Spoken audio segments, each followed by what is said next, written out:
Most failure tenure of Chandrababu Naidu. 4 దఫాలు ఆయన ముఖ్యమంత్రిగా పనిచేశాడు.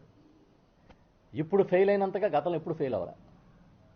మేబీ దానికి కారణాలు ఏంటనేది ఆయనకే తెలియాలి. ఈరోజు మొన్న ఎప్పుడో నేను చూసా, ఆయన నీతి ఆయోగ్కి సంబంధించిన రిపోర్టు మీద ఒక లెక్చర్ ఇస్తూ దాని మీద చెప్పాడు, రాష్ట్రం అంతా దివాళా తీసేసిన పరిస్థితి ఉంది, ఇప్పటికిప్పుడు పథకాలు ఇవ్వలేం, దీనికి చాలా చేయాల్సి ఉంది నేను అని 7వ తేదీన, ఈ నెల 7వ తేదీన చెప్పాడు. ఆయన ఏం చెప్పాడు? అభివృద్ధి చేస్తే సంపద సృష్టిస్తాం, సంపద సృష్టిస్తే ఆదాయం పెరుగుతుంది, ఆదాయం పెరిగితే సంక్షేమం పెరుగుతుంది, సంక్షేమానికి డబ్బులు వస్తాయి, ఇలాగేదో మోర్ మనీ, మోర్ క్యాపిటల్, రకరకాలుగా ఏదో చెప్పుకొచ్చాడు. మేము అడుగుతున్నాం, మీరు ఇచ్చిన ఒక నినాదం మీకు గుర్తుందా? పూర్ టు రిచ్ అని ఒక నినాదం ఇచ్చారు, గుర్తుందా? ఎలా ఇచ్చారు నినాదం? మీరు సంపద సృష్టిస్తాను, ప్రతి ఒక్కడిని కుబేరుని చేస్తాననే కదా ఇచ్చిన నినాదం అది. ఇవాళ ఏమైంది? సూపర్ 6 ఏమైంది? మీరు ఇచ్చిన హామీలు ఏమైనాయి? ఎప్పటి మాదిరిగానే గాలి కొట్టుపోయిన గాలి మాటల్లాగా నిలిచిపోయినాయి. ఎవడైనా అడిగితే కేసులు పెట్టే పరిస్థితికి వచ్చారు.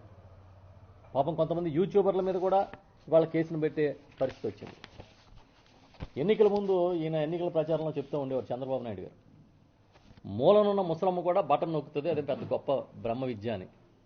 నిజమే కాబోలనుకుని జనం కూడా ముసలమ్మను నొక్కితే ముసలోడైనా నొక్కుతాడని చెప్పి వేశారు. ఏమైంది?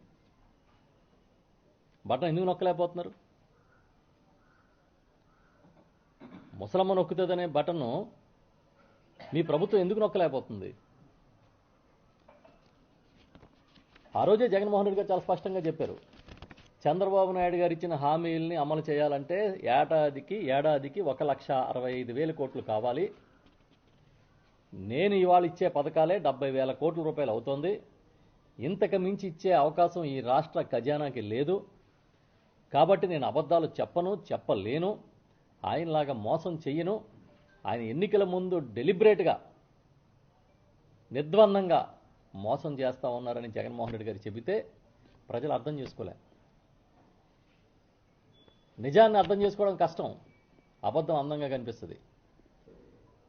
ఇవాళ ఎన్నికల ముందు ఏం చేశారు?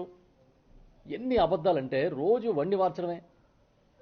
ఒక నడిచొస్తున్న అబద్ధంలాగా తెల్లారి లేస్తే అబద్ధాలు వండి వార్చి జనంలో పంపించి ఇవాళ అధికారంలోకి వచ్చారు. కానీ ఎన్నాళ్ళు మీరు అబద్ధం బతుకుతారు? ఏదో ఒకరోజు బయటకు వస్తుంది కదా. మొన్నే అమిత్ షా గారు వచ్చి ఈ రాష్ట్రానికి మేము వచ్చిన తర్వాత 3 లక్షల కోట్ల రూపాయల సాయం చేశామని చెప్పారు. సంతోషం. చంద్రబాబు నాయుడు గారు వచ్చి 1,19,000 కోట్లు ఎంతో అప్పు చేశామని చెప్తున్నారు, ఇంకా సంతోషం. అంతా కలిపి 4,19,000 కోట్లు అయింది. అంటే ఇంచుమించుగా 8 నెలల కాలంలో 4 లక్షల కోట్లు అంటే నెలకి 50,000 కోట్ల రూపాయలు ఏమైపోయినాయి?